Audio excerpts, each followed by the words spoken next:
الفحلي كراس حربة في الهجوم. بالمقابل ماميلودي سانداونز طبعا الاسلوب الهجومي، ولو ان مع كاردوزو الامور تغيرت، مدرب اللي اصبح متحفظ جدا حتى في المباريات التي يستقبلها هنا في بريتوريا. إذا لحظات ثواني وستنطلق المواجهة لتذكير مرة أخرى. أول مواجهة بين مدربين برتغاليين في نهائي تشامبيونز ليج، كاردوسو من هنا وسانتوس في الجهة المقابلة. ضربة البداية طبعا الاستحواذ هنا في بريتوريا تكون عالية جدا، التركيز يبقى مطلوب. أول انسلال، هذه في منتهى الخطورة وتدخل ممتاز من مروان. برافو مروان، برافو. أول اختبار لدفاع العساكر في تغطية ممتازة من مروان الوادي. لحظة الهروب لمهاجم السانداونز، لكن القراءة والتحرك يا مروان كان رائع. هذه الإعادة مرة أخرى. شوف طلب الكرة في الدار، هنا الانسلال، الخطأ من مروان، ولكن يلعب في الدار ممتازة ما فيهاش تسلل. يلا يا الفحلي، يوسف العرضية، ولا زالت من يسدد ومن يتابع تورخان. تو كارنيرو في المراوغة ممتاز، يلعب هناك على اليسار، هذه ممكن تجيب الجول. تو كارنيرو، كارنيرو ممتاز. هنا يتجرؤون، هنا يندفعون على التنفيذ والصعود الآن في صراع الرؤوس. هذه كرة في المتناول ممكن، ولكن الدفاع يخرج كرة. توكر النهائي، داب العودة، هذه كرة خطيرة لا زالت لفريق الجيش. هذه العرضية حتى في النهائي، نهائي دوري أبطال إفريقيا، في حالة تعادل مباراتي الذهاب والإياب يتم اللجوء مباشرة إلى ركلة الترجيح. ونعتقد أنه الآن موداو يطلب تاكو العرضية. مروان برافو مروان، حتى الآن 20 دقيقة كارية. هنا الباس، وصلت باش أناس، يرفع داخل منطقة جزاء، مشي معاه يا حمودان، وصلت عسكرية بعرضية براسية. يونس عبد الحميد كان قريب، يونس هنا كان قريب من هز الشباك الماميلودي سانداونز. أول سليم وأنس باش في النهاية الوادني يلعب طويلة. هذه الكرات اللي ممكن يسجل من خلال الجيش. هذا الفحلي الفحلي سال لويليامز. لاحظتم الكرات الطويلة في دار مدافعي سانداونز في مساحة، ممكن على اليمين بالفعل، على اليمين في رضا سليم، وفي كذلك الفحلي. هذا هو الفحلي يسدد. طمع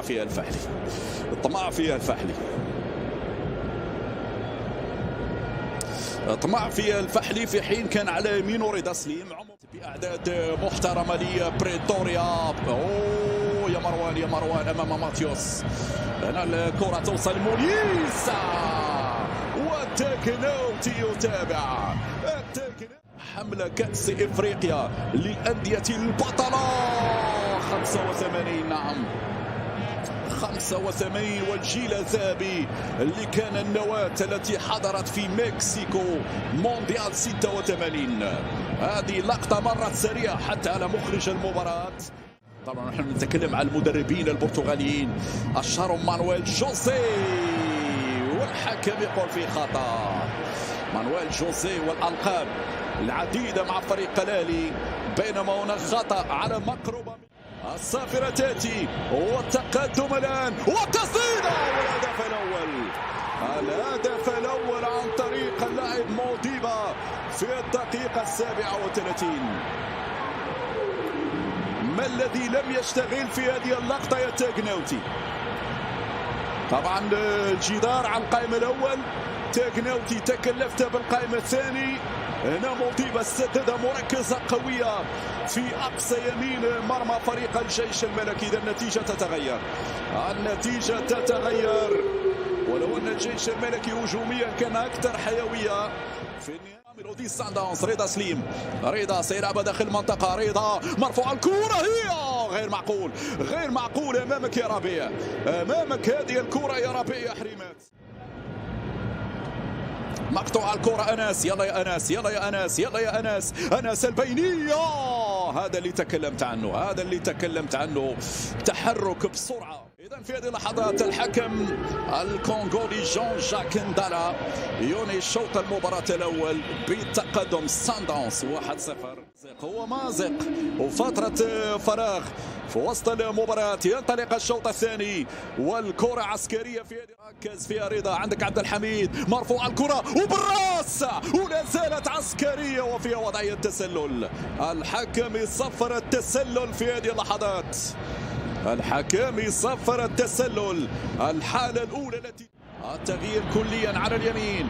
هو الفرصة قائمة للسانداونز. كارنيرو ما تخليش يمر يا كارنيرو، ما تخليش يسدد يا كارنيرو، وترك له الفجوة وترك له الفرصة للتسديد.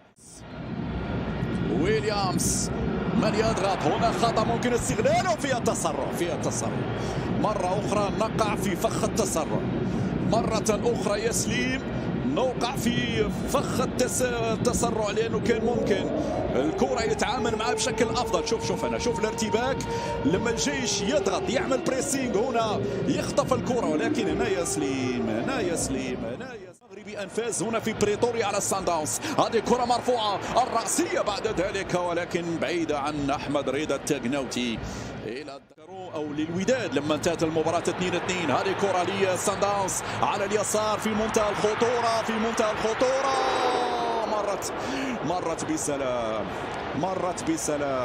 مرت بسلام. ما اخطر هذه الكرة، ما اصعب هذه الكرة.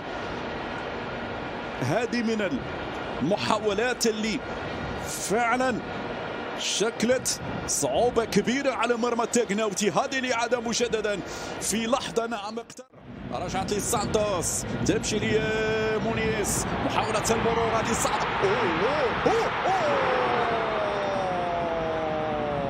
تصدي ممتاز. هذا هو السوبر تقناوتي، هذا هو الحارس الذي نوهت به كثيرا. ردة فعل اكثر من رائعه يا تقناوتي، خلى الجيش في النهائي. هذه الكره مره اخرى ما فيهاش تسلل. 1 ضد 1. تقناوتي في التصدي فيها لمسه في اتجاه حمودان، يلعب للدو كارنيرو، يرجع للخلف. حذار من الخطا والهربه والصعوبه والخطوره.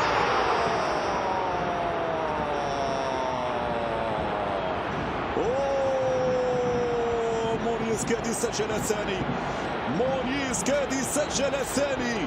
بعد خطأ فادح في وسط الميدان غير معقول. كدنا نمنح موكوينا البينية الخطورة هنا، لكن دو كارنيرو يبعد. يونس لا يا يونس.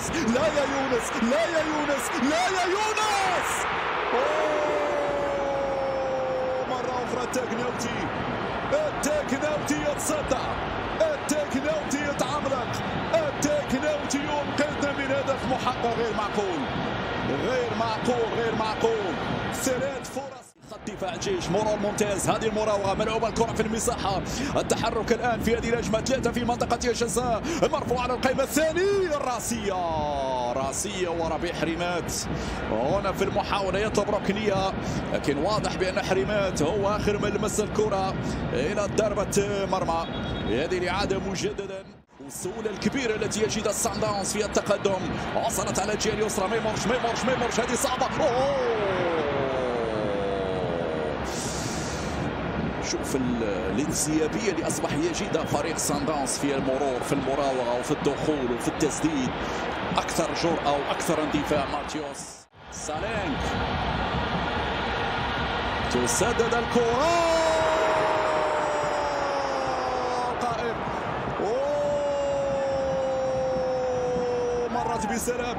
مرت بسلام الكرة الماضية. والحظ مرة أخرى يقف بجانب التقناوتي. انطلاقة من الجهة اليسرى، صعب اللحاق بها، وما أخطر الكرة الماضية. سانداونز كان قريب من إضافة الثاني الأهداف. إذا ستلعب الكرة بالسرعة الرأسية. سددها مباشرة.